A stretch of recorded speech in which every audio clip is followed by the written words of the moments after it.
This episode of Total Drama Reviews contains clips from Total Drama Action. I do not own Total Drama Action. All rights go to FreshTV. Remember to be civil and do not be me in the comments. Seriously, it can get really messed up. Carpe diem, my name is Ultranatic, and this is Total Drama Reviews. This is where I, as a lover of animation and reality shows, look over the show and combine them together the best. And the episode we're tackling today is Dial M for Merger. Oh my god, someone's gonna die in this episode? My leg! I guess that was a stupid question. Save that for the Whodunit episode, that's where that would fit. No, today's genre is spy movies. Yeah, you know what I'm talking about. The slick suits, the refined British accent, the awesome gadgets, the plethora of fetishes.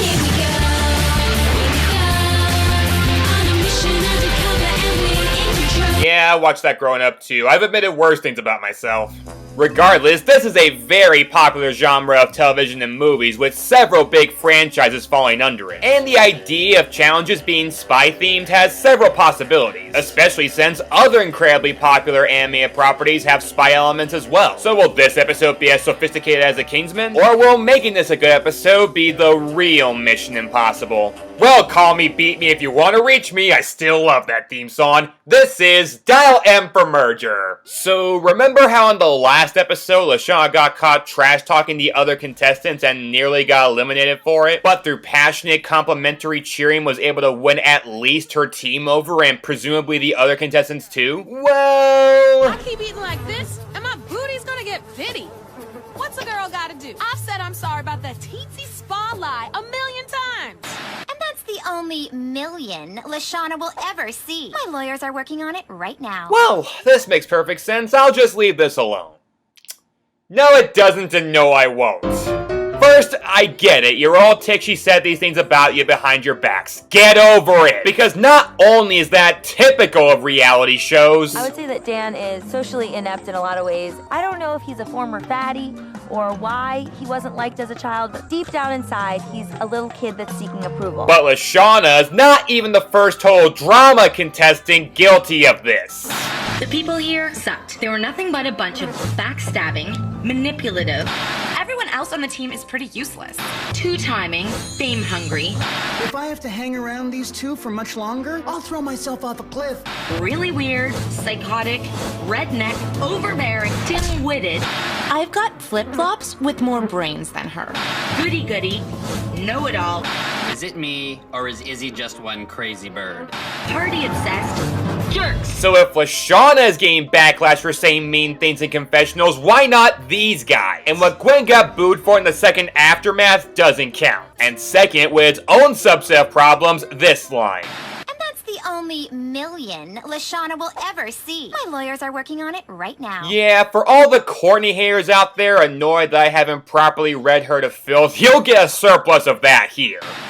The only million Lashana will ever see. My lawyers are working on it right now. Courtney, I get that you're upset that you were cheated out of last season. And heck, if you're mad about what Lashana said about you in that limo... Duncan likes to think he's a bad boy. But when Courtney was there, she basically dragged him around by his eyebrow ring. I don't get that, but she was talking about you, not me, so you're allowed to feel however you want. But you can't get your lawyers to give you the prize money for that reason. You have to earn it. And even if you could get the money that way, how would this play into you getting it? What are you gonna do, sue Lashana for defamation of character? Harsher things have been said about you by your own team and your boyfriend. She's so bossy. And it's not like we needed another know-it-all on the show. She is a total drama queen. For anyone who thought I had nothing bad to say about Courtney, that's like me having nothing bad to say about Bro Country. Sure, I like it in places, but even I acknowledge it has problems. Again, I've admitted worse things about myself. But just as Lindsay tries getting into her trailer, the characters get ambushed, leading to this shocking revelation.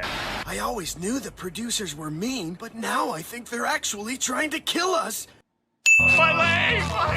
If hindsight is 20/20, it's no wonder you need glasses. They wake up underground and, well, I guess an impossible mission does get completed today. What mission, you might ask? Justin becomes likable.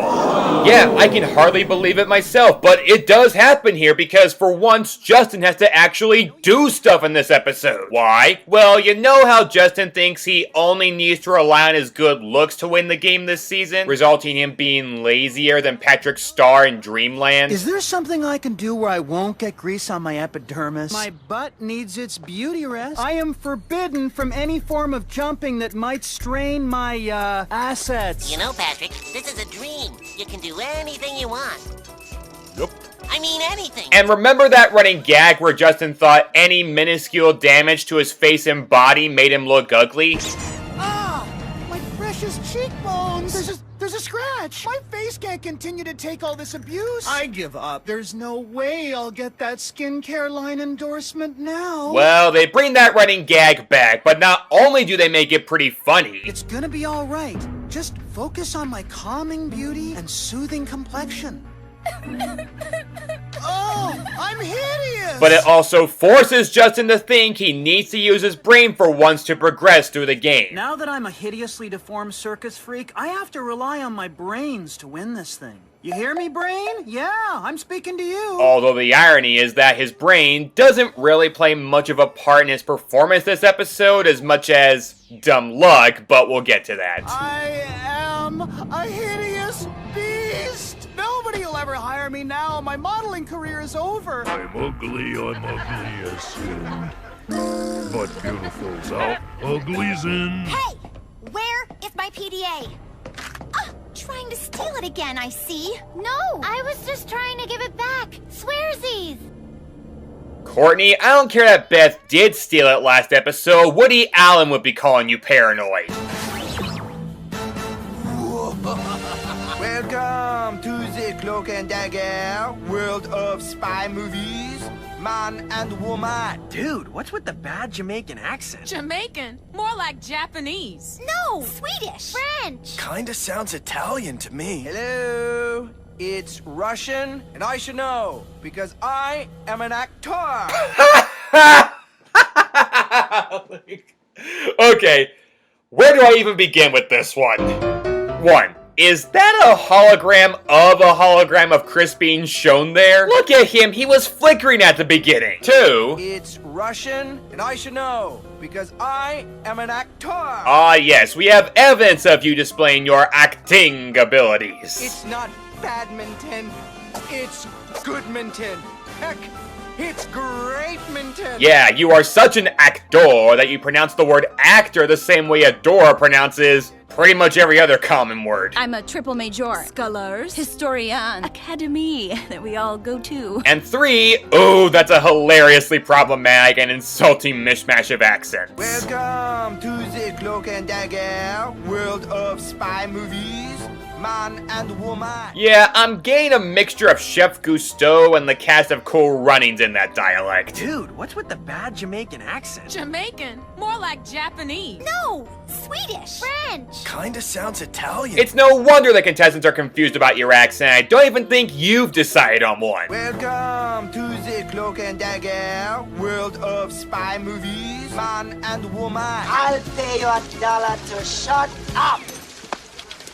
Any good spy in any good spy movie must have 3 essential skills. The ability to deactivate a bomb, the ability to escape an exploding building, the ability to fake an accent that makes people believe you actually speak the language. Like my fab Russian accent, man. Yeah, I don't think you could speak pig Latin, much less Russian. And one last thing. Since I'm really ho-hum bored of the teams, I'm busting them up. Now on, it's every dude and dudette for themselves. Okay, he's separating the teams, which for them apparently is a shocking, completely out of nowhere surprise with no warning. Breaking us up after all we've been through?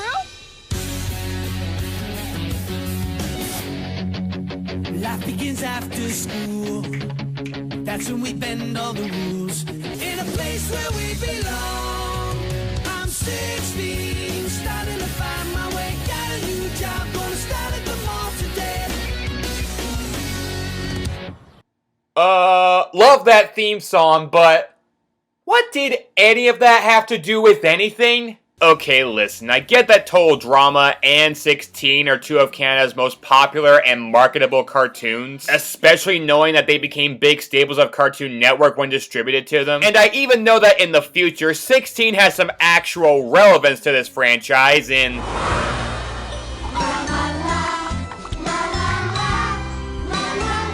very strange, random ways. But ignoring all of that, let's pretend for a millisecond that no one here has ever even heard of 16. Would any of this make sense to anyone? The orchestration, the framing, the choice of clips that go with the lyrics themselves. I'm 16, starting to find my way, got a new job, gonna start at the mall today. I mean, even the title doesn't really work because 16, well, it was a show about 16-year-olds, also happened to be about 6 individual teens, not 7 like we have here. But that's not the only thing mismatched here. Life begins after school. I'm 16, starting to find my way, got a new job, gonna start at the mall today. That is a time not associated with the show, and a location never seen in this show. Sorry, Lindsay, not sorry, Katie and Sadie. And despite this being a merge where the characters now have to fend for themselves, they completely leave out this lyric. Got a new job, gonna start at the mall today. Thank God, I'm on my own for the first time. A line which actually applies to more than half the people left in the game, as some of them did not merge in the first season. I was your only hope! I was a counselor in training! So what the heck was the point of all this? Promotional boost between shows. Duh. And to be clear, I don't hate this moment, but I do see it as blatant advertising, and if there was a point to it, I could maybe forgive it, but not only isn't there one, but this scene holds the entire episode up. If I just had some cash. Hey, I'll do mid-rolls on my show. Get out of here, why don't you? And stay away. Where do they get the nerve of... Something feels different.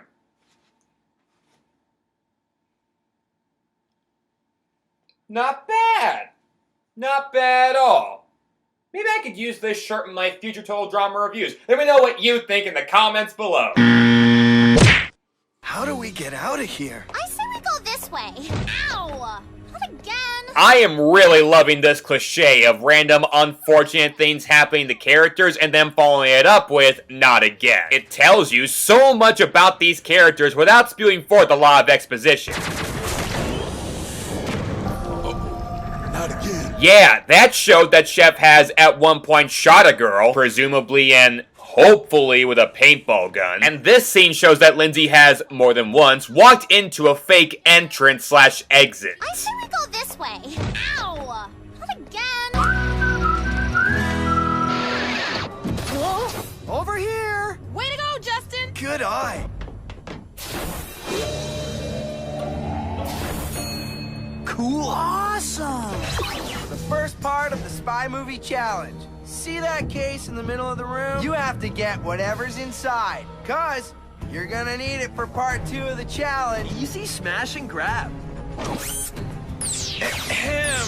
need to finish. Be careful. Those lasers will cut you clear in half. Wanna go together, BFF? This is all your fault. No, this is all your fault. I have no idea how Lindsay and Beth got into that precarious position, but that just makes the joke funnier. Number 1 requirement for a BFF, don't allow other BFF to get stuck between dangerous, life-threatening lasers. And you know what the number 2 requirement is? The number 1 requirement. On an unrelated note, I've heard some people claim that Courtney is a Mary Sue, which, for those unaware of what that means, is a type of female character who is depicted as unrealistically lacking in flaws or weaknesses. I'm guessing that also means these characters are good at just about everything they do. But Courtney being one? That's just ridiculous. Where do people get that impression?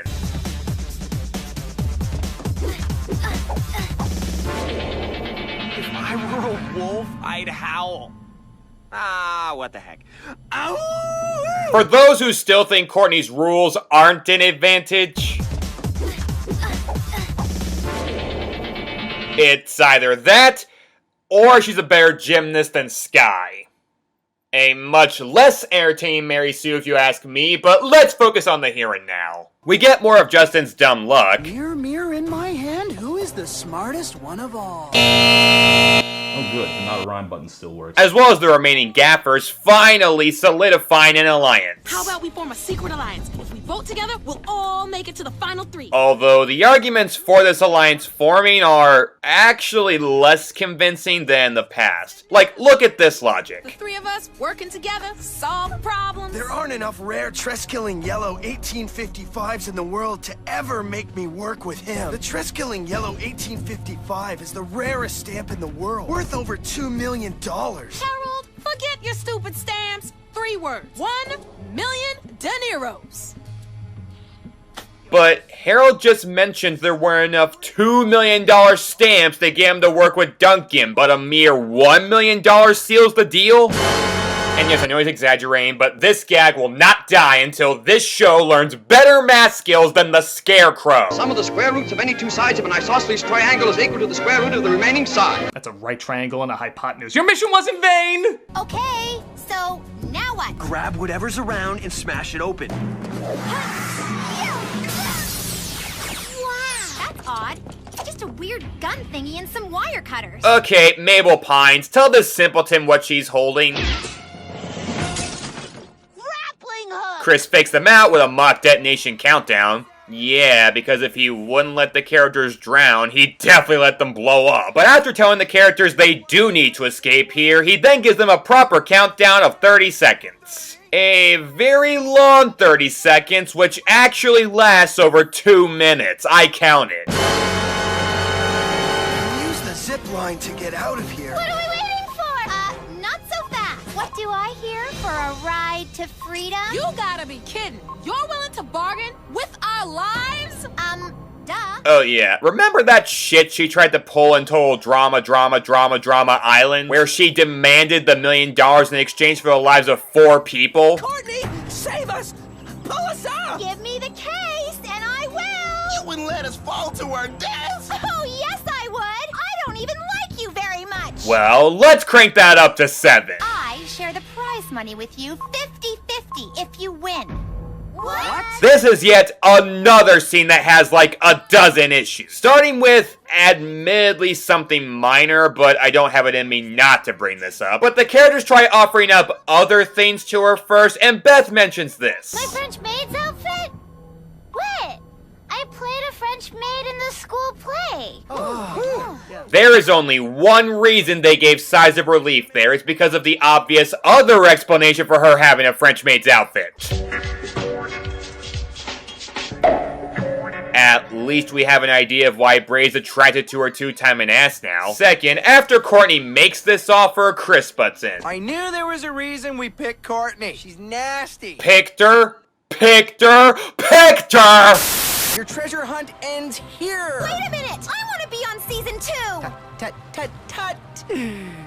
Fine print. You credit-hogging hack! You deliberately kept her off this season! What the hell do you mean you picked her? I knew there was a reason we picked Courtney. She's nasty. I love nasty. Hey kids, let's play a game. It's called Politicians. 1 second I'll say one thing and then another moment I'll say something totally different. I want to be on season 2! Fine print. I knew there was a reason we picked Courtney. I want to be on season 2! Fine print. I knew there was a reason we picked Courtney. Fine print. We picked Courtney. Fine print. We picked Courtney. Now let's play another game. It's called Start Making Sense, you fucking tool! But whether that's the writers for gaining continuity or just them adding another despicable trait to Chris, either of which I buy, that's not even the biggest problem with this scene. Because Courtney doing this is awful, and I've already addressed that before. But you know how I said she's upping the ante by killing 7 people? Yeah, that includes her! Unlike the first time she pulled this stunt where at worst she loses the money but keeps her life, here, you could die too! What if, hypothetically, one or more of them blocked the exit so you couldn't escape either? Then your life would be in jeopardy too, and boom! All 7 people lose the $1 million in addition to their lives. You gotta be kidding. You're willing to bargain with our lives? Duh. I hate this side of Courtney, not just for how awful these intentions are, but for how stupid they are too. She wants the money so badly that she's willing to put her own life at risk for it. No one would be that crazy. I should have guessed. Anyways, they agree and escape, leading to this suggestive position between Courtney and Duncan. I'm trying to know if I can hit it from behind them. And it turns out this detonation countdown was also fake. Another false alarm? That boy is just downright mean. As if we have the budget to blow up an entire building. This challenge isn't so bad. What, no explosions? Maybe it's not in the budget. Proofread your damn scripts. Time for your next Super Spook Challenge. In front of you, you will see 7 bombs. You will have to deactivate the bombs with only the tools you got from the last challenge. Well, now we know the real reason Cody wasn't put on this season. What's my worst fear? Having to defuse a time bomb under pressure. Those barrels are filled with the most stinky, the most noxious substances known to humankind. You mean those bombs contain Lil Pump's entire discography? So the characters try figuring out how to defuse the bombs. But my guess is they're so focused on that, the rest of their higher brain functions blow up instead. Shouldn't an uber geek like you know which wire to cut? Shouldn't an uber delinquent like you know how to defuse a stink bomb? Oh yeah, this alliance is working gangbusters. Great, that's another thing you and Heather have in common. Neither of you can keep your mouth shut about an alliance to save your life. Hey, get back here! You are so close to being out of the alliance! You're both worse than Lolo Jones and Natalie Ava Marie in Celebrity Big Brother 2. We have to think of a final 2 name. Final 2. Yes, I know the name of the final 2. Busted.com. Y'all busted. I'll email this tip to my lawyers. Those sharks will have a bomb expert back to me within seconds. Out-of-office reply? Nobody sends Courtney an out-of-office reply. Not gonna lie, I love this moment. I'll explain why in a bit, although just the idea that Courtney's oversaturated her lawyers to the point of them not wanting to deal with her, that's a funny possibility by itself. It's the blue one. Lindsay's cutting the blue wire. Great. Let us know how that works out for you. Can Lindsay borrow the wire cutters? Hurry! What more do you want? Besides, if the bomb goes off, we'll all be stinked, including you. You make a good point. Wait a doggone minute. You'll accept a deal when your general hygiene is in jeopardy, but not your overall livelihood? She needs to sort out her priorities. Of course she agrees, and it turns out Lindsay was right. A lot of dumb luck happening this episode, but at the same time, go Lindsay. Everyone does the same, but it turns out hers was the only bomb to be wire blue. If we cut the wires, then why am I still here and ticking?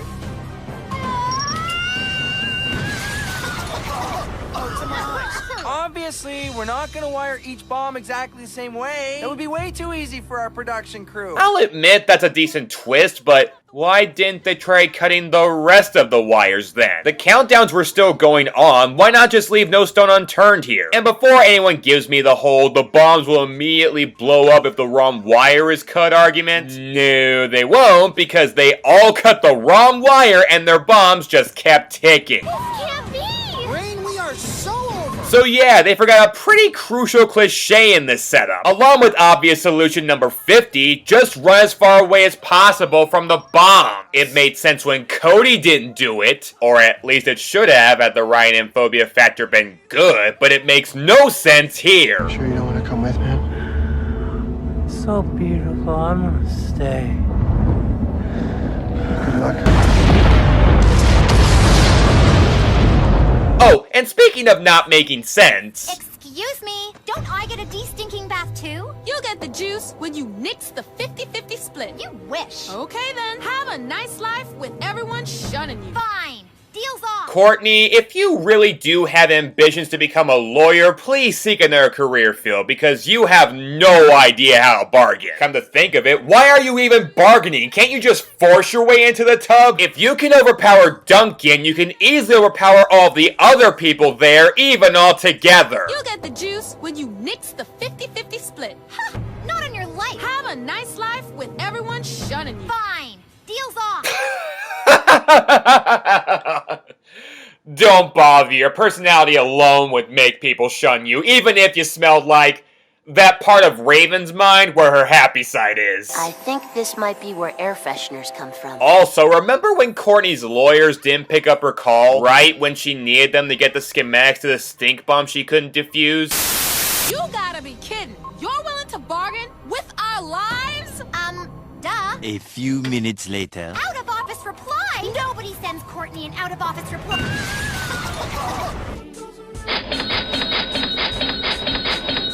The Bank of Karma just got a huge deposit. Because they each won half the challenge, Courtney and Lindsay earn a trip together to a local cheese factory, which doesn't bode well for Courtney as she's lactose intolerant. Isn't it great, Courtney? 1, I'm lactose intolerant. Well, then why'd she scarf down an ice cream sandwich in basic straining? Okay, I think you've had enough. No, just one more. Yeah, that one was a mistake. I'm not sure that's how lactose intolerant works, but if that's what she is, she probably had that coming too. 1, I'm lactose intolerant. 2, I don't like you. And 3, I can't reach my lawyers so they can get me out of this. Well, no wonder you can't reach them. You pulled your PDA out of the soup. Unless that tomato broth comes with a side of raw rice, that thing's busted. Unless your contract has a clause in it that allows you to have a backup PDA. I got 2 phones, one for the plug and one for the load. Something to that degree. The only consolation we get from this is that cat Chris was paying in the beginning, we see it scratch him out. Total drama action! The more torture I see happen to Chris, the more forgiving I wish to be to an episode. Not that I really can be, because I don't remember Dial M for Merger being this bad. I mean, I guess there were a couple good elements here. The actual spy theme had some good possibilities, Justin became more likable, and a good chunk of the jokes actually did work for me. Unfortunately, this episode was heavily weighed down by Courtney. This is so far her worst betrayal all season. How overpowered she is, how selfish she is, how stupid she is, none of it is a good look on her. And there's a few other ridiculous, nonsensical moments, even for animated reality TV, that I have a hard time defending too. So, when asked if I choose to accept this mission, nope, dial D for denied. It's gonna take a superhero-like feat to get back in my good graces. Play the clip. Today's challenges are inspired by the superhero flex. Hey, if they can lazily incorporate that 16 reference, I can lazily incorporate that segue for the next review. Secret